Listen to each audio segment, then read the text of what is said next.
Good afternoon, everyone. I'm Charlene Cooke, and I head up the Cape Town branch for BBD Software.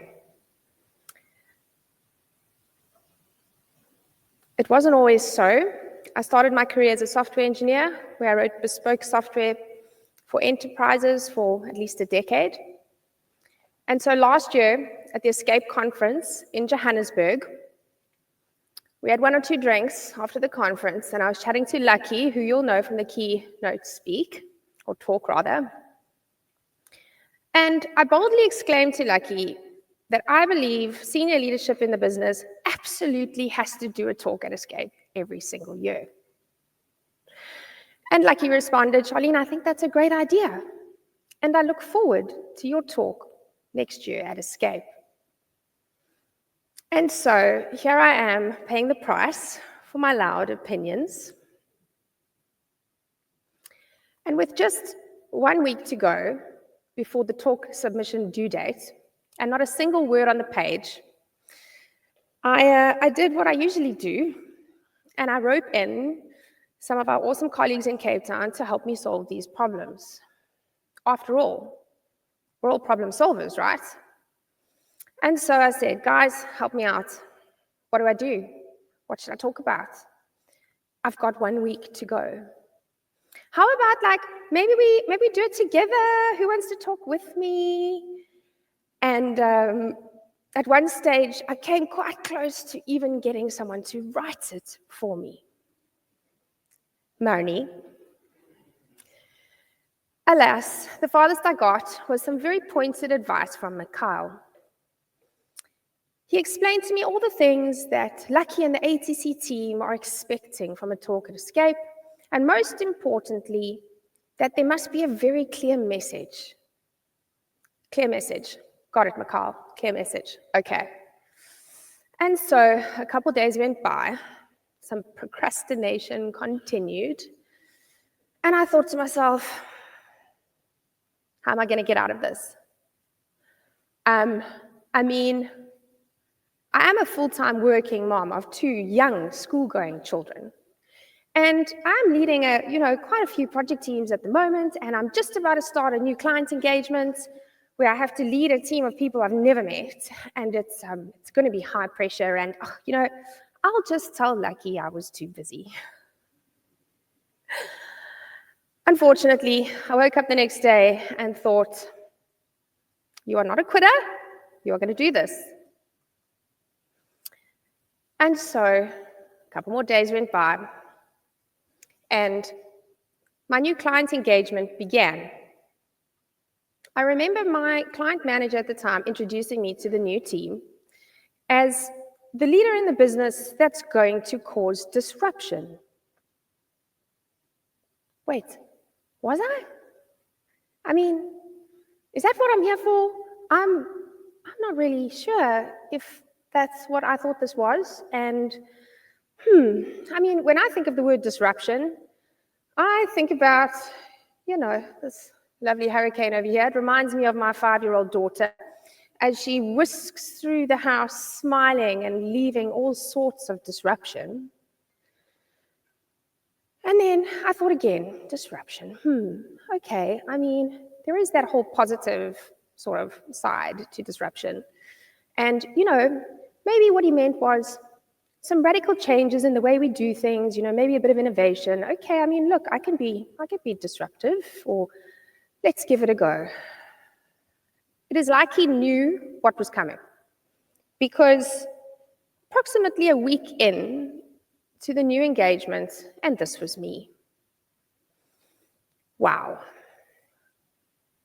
I was in a position with a brand new team where I had to essentially talk to them and tell them about at least 20 glaringly obvious problems with their approach to delivering software. As you can imagine, this was not a very easy conversation to have with people that you've only just gotten to know.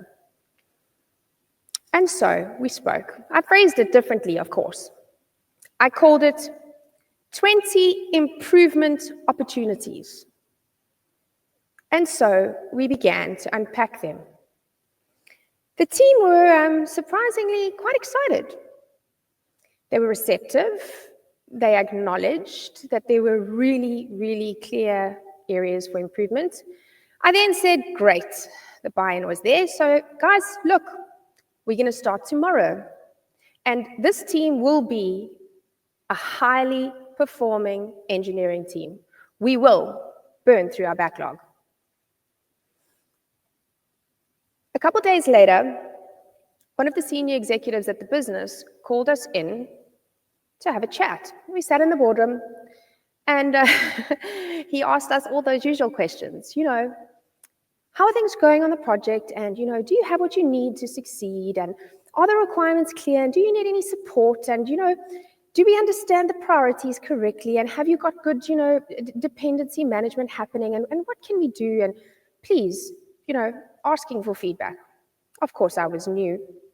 And so I waited and listened. The answers were, relatively good. Yeah, things seem to be okay. I mean, we could have a little bit more domain knowledge within the BA space, and but we think things are not too bad. Like maybe the capacity's a bit off and so on. And at this stage, I just thought to myself, I have to speak up. Because in my opinion, this team was delivering at half the pace that they should be and half the productivity. And so, hello everybody. I'm Charlene. I'm new here. So, I have observed a few things that I would like to share, if you don't mind. I have only been here a week. But what I've noticed is, really quite a few things, but at least our JIRA is quite a mess. Now, our backlog is really outdated. We've got items on there that are in the next sprint that apparently don't need to be delivered at all. We've got items from other people's teams on our sprint board and vice versa. We have engineers who are working on various pieces of work that are not on JIRA at all, good old email instruction. And we've got code in PR, in code review, that has been there for weeks. We have very long hanging branches containing code which most of the team has forgotten the purpose of. And we have items in JIRA that are seemingly in QA status, yet on further investigation, they were actually deployed into production over a year ago. So, my suggestion, immediately, this week at least, is that we get back to basics, we do some planning, we divide and conquer, and we get our house in order in terms of JIRA at least. We refocus, and, I think we've got a couple of ideas. I think if we change our capacity and our focus and split our focus slightly, that we can burn through our backlog in 3 to 4 weeks, and we'll probably be able to take over something new after that. You can imagine some of the facial expressions in the room. And so, as I left, that little bit of self-doubt started seeping in. Oh gosh, did I say too much? I mean, maybe I should have phrased that differently, or maybe I should have kept that for a later conversation, or, I hope I haven't offended anyone too much. But I want the team to be highly performant. That's what I'm here for. And so, about an hour later, I had one of the senior managers ask me to join him in a meeting room for a little one-on-one. And I thought, oh, here we go. And as we sat down, he said to me, Charlene, you were great in there. You were professional, you were concise. Everything you had to say was 100% true. And I'm so glad you said it, and I look forward to the change that you're going to bring. You really impressed our executive. Whew. I did not suck in there. And so that night, I took a pen to paper and I started to put a few words down for escape. So why take leadership against the grain? Well, I'm not particularly your stereotypical tech lead type, am I?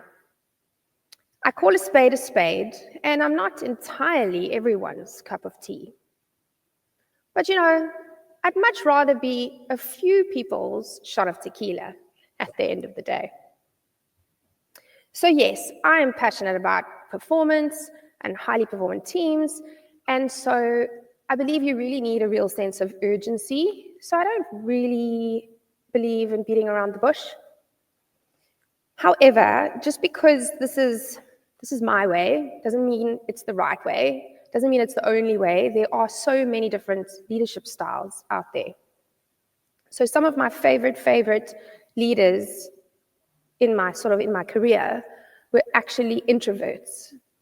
Introverts really make great leaders, and they've got this superpower, they listen a lot, they're quiet a lot, and when they speak, boy, everybody listens.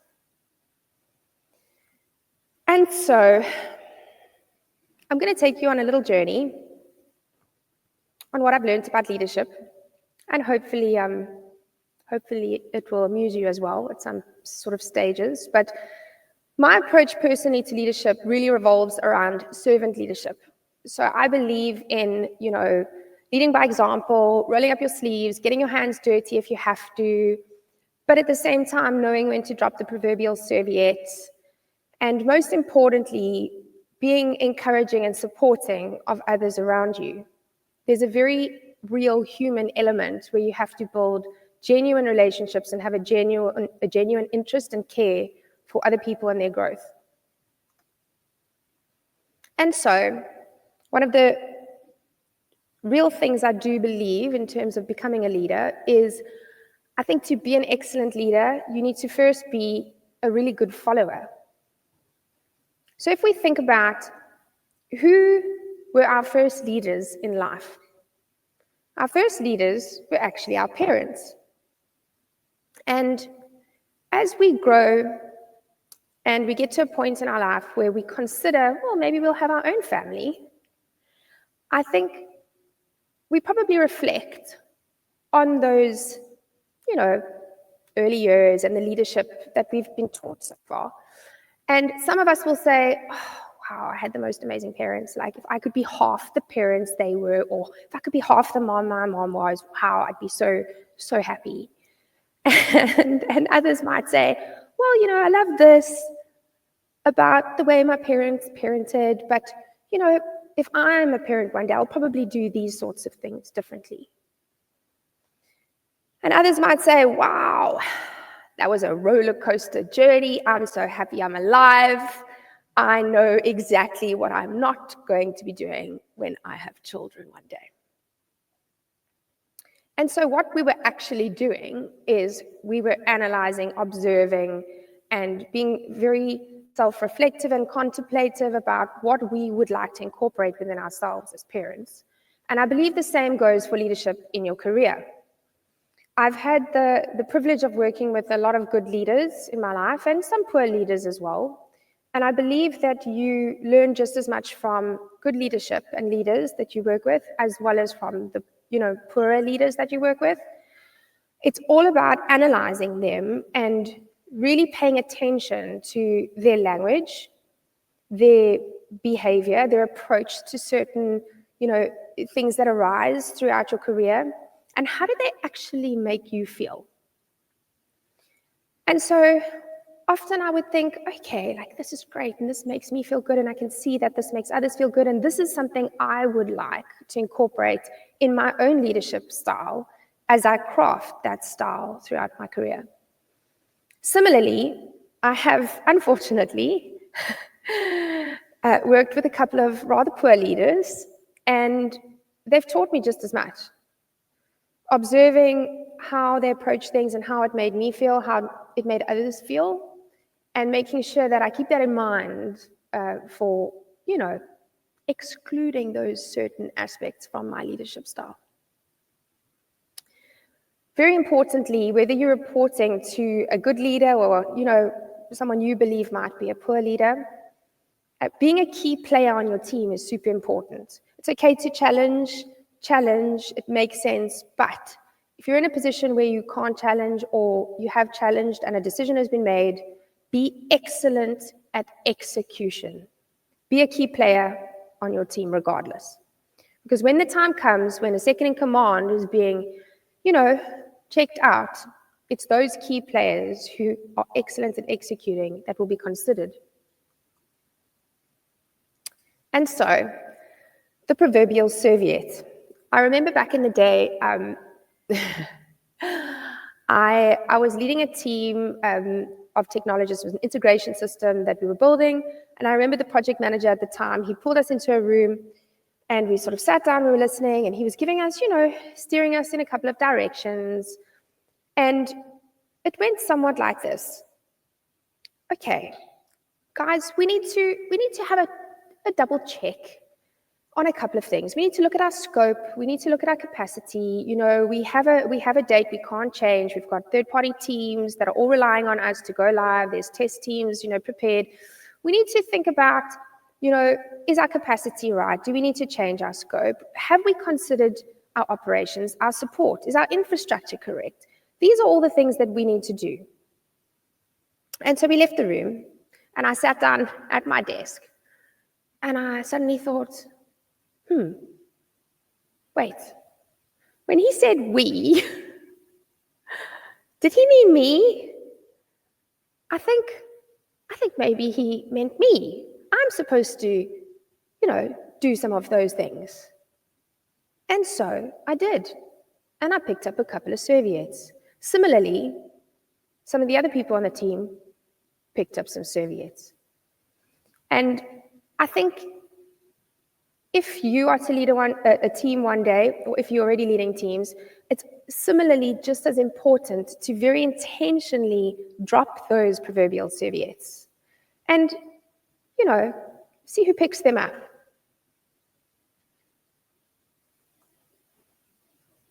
Oh yes, why is there a picture of a dishwasher on my screen?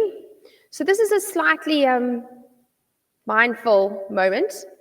And I'd like all of you to please consider someone in your life who you actually don't particularly enjoy.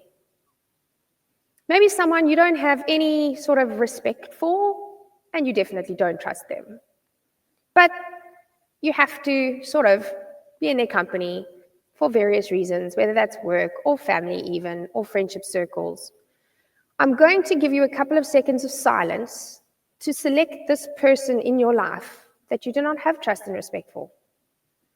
Okay, go for it.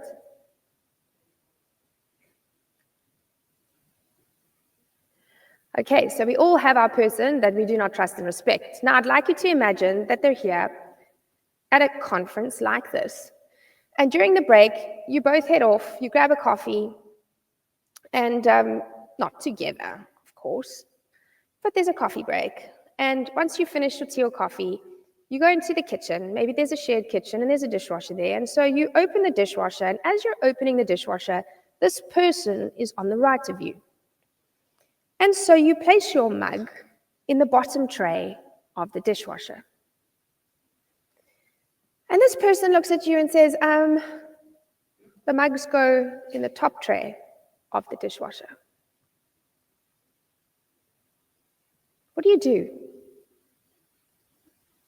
You might say, I can put my mug wherever I would like to put my mug, thank you very much.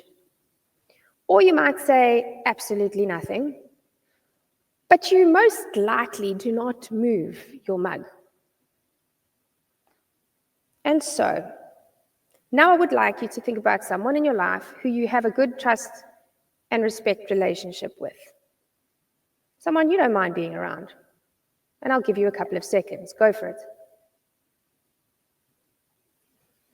And so, you have your person, you're at a conference, you grab a cup of coffee, you walk into the kitchen. This person happens to be there. You put your mug in the bottom tray of the dishwasher, and this person says, oh, hey, the mugs actually go in the top tray of the dishwasher. So what do? You move your mug to the top tray of the dishwasher, you look at the person and you smile and say, "Oh, thanks." And out you go. So this is an interesting story, and I see it happening all the time in my career. If you have a good trust and respect relationship with somebody, you don't even have to give an instruction. You merely have to point out some information or make a suggestion, and most likely, they'll happily follow and thank you for it.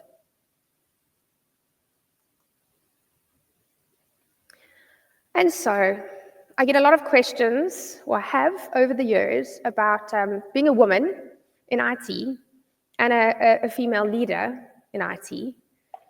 And, the industry is not without its prejudices. There are prejudices.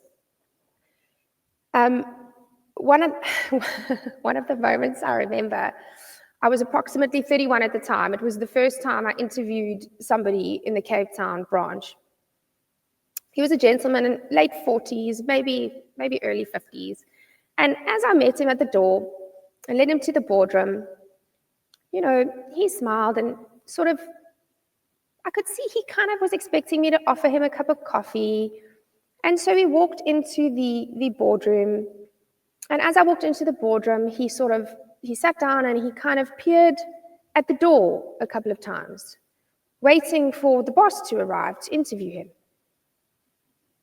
And as I closed the door behind me and sat down with his CV in my hands, it was very interesting to read his facial expression change. It started to twist, almost like confusion settling in, and then somewhat disappointment as to, this can't really be the job that I'm going to be interested in. They probably write really simple software. Or maybe he wasn't thinking that at all.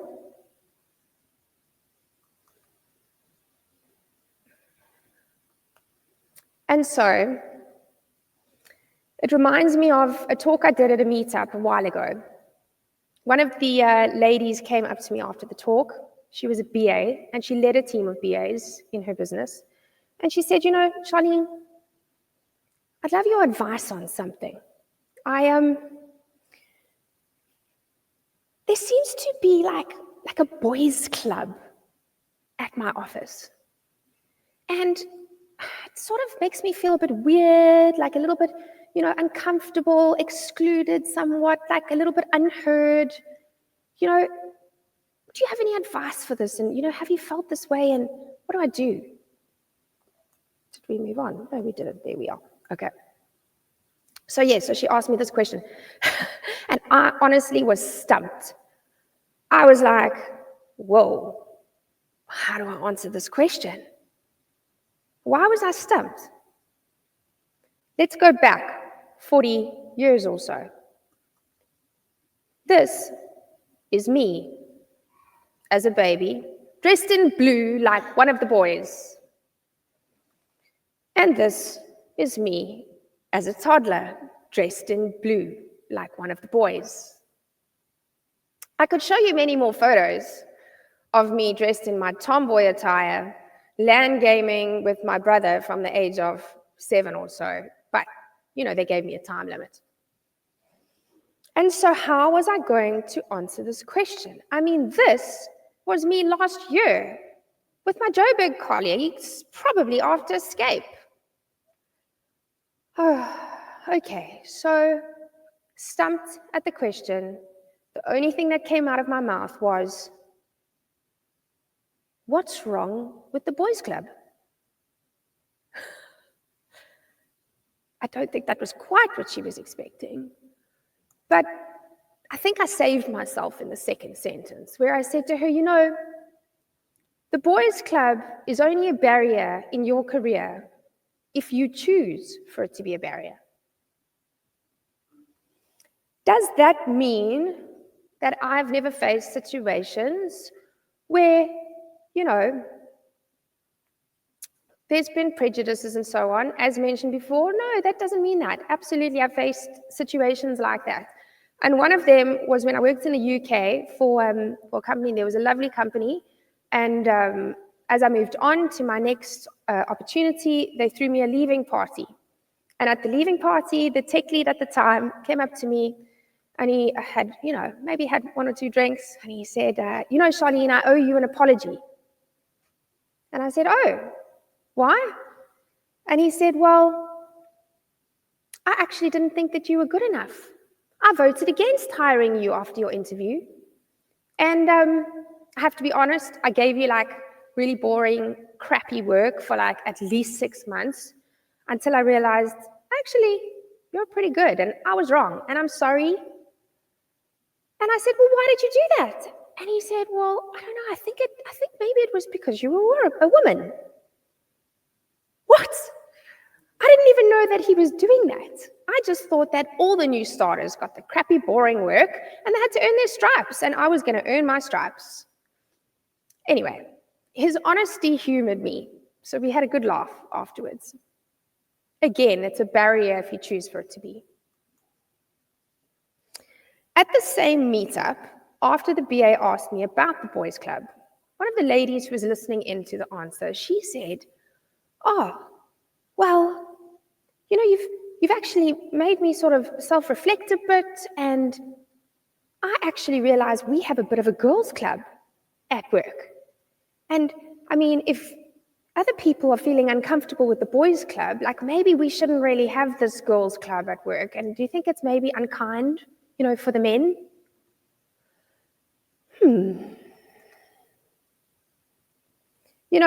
People talk about boys' club, girls' club, and so on, and feeling unheard and underappreciated and, undervalued. All of these things, or excluded even. And all of these emotions, and this is what my response was to her, these emotions, in my view, are not symptoms of being male or female. They're symptoms and emotions of being human. And you name one person who has gone through their whole career and never felt these things.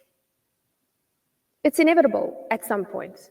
I mean, I felt very unappreciated on one occasion when I was working with a female at my office, a business analyst. I had overheard her in one of our chats, talking about all these complex test scenarios that she needed to put together, and it was getting quite difficult, and she was working on SQL a lot, and she was battling with some of the scenarios. And so I had a quick chat with her about them, and off I went during my lunch break, and I decided, let me see if I can try and, pull a data file for her. I didn't want to make any promises because I didn't really know how complex they were yet. Anyway, I was super proud of myself. I pulled this test file for her. It had all of her scenarios in, and when I gave it to her, she didn't even say thank you. I thought to myself, wow. I mean, I didn't expect to be praised, but I did expect, hey, thanks, Charles. So I was telling this to one of my favorite introverted leaders at the time, and I will never forget his response to me. He took a step forward, and he leaned in, and he said to me, Charlene, your career satisfaction is solely and entirely your own responsibility. Touché, penny dropping moment. Okay, I don't need a thank you. Little did I know how many times I would repeat that story throughout my career. And very recently, a couple of months ago, I was in a remote call with one of our clients in the UK. He was introducing us as a business to some new business partners. And when he introduced us, he said, BBD software is the gold standard of software engineering. What he did not say is the men at BBD Software are the gold standard of software engineering. So, this is me, 21 years ago, and this was my project team, except for the lady on the right, she was in a different project team. Times have definitely changed. There's good old Steve Wakefield, works for AWS in Seattle today. What a legend. Marius could write anything in JavaScript, even before JavaScript frameworks existed, writing role-based security menus and crazy stuff. Second from the right, you may recognize a familiar face. Yes, that is our CEO, Kevin Staples. He was my tech lead at the time. Welcome to the Boys Club. Fast forward 20 years, and this is one of my most recent teams. 70% female, and a lot of remote meetings later. Here we have Chelsea, our soft-spoken demon of a software engineer. And we have Tammy, our BA. Bull in a china shop, she will get your requirements on paper, even if you do not even know what your requirements are, and you have no time for her. Sasha, our outspoken mini-me who loves to overachieve and fast. And of course, we have Marnie, our highly intelligent glue that sticks us all together, and a machine on the keyboard. Welcome to the Girls Club. Do I love the Boys Club? Hell yes, I love the Boys Club. Do I love the Girls Club? Hell yes, I love the Girls Club. But do you know which club I love the most? The secret club of being a huge, nerdy, passionate technologist, just like all of you. Thank you so much.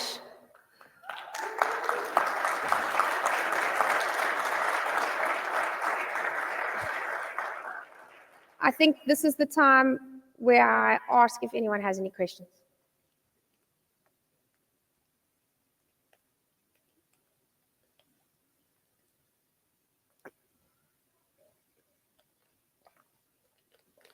Yay, no questions for me. Oh dear, we have one. I think that was on purpose. Thank you so much for the inspiring talk. It was lovely to see the trend that no matter how you are, however neurodiverse you are, you will eventually find inclusion in the industry. Within all your years in the industry, what is one trend that you see emerging that someone like me who's now entering the industry would be valuable to know? Thank you.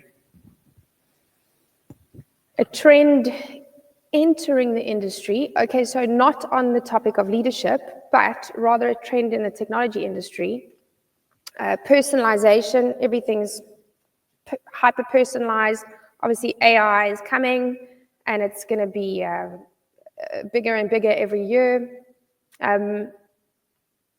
Those are probably the two top trends. Lots of, when I say personalization, very, very specific to each individual. I think even to a point where, you know, the AI world and what comes out of AI is going to be hyper personalized. Any other questions?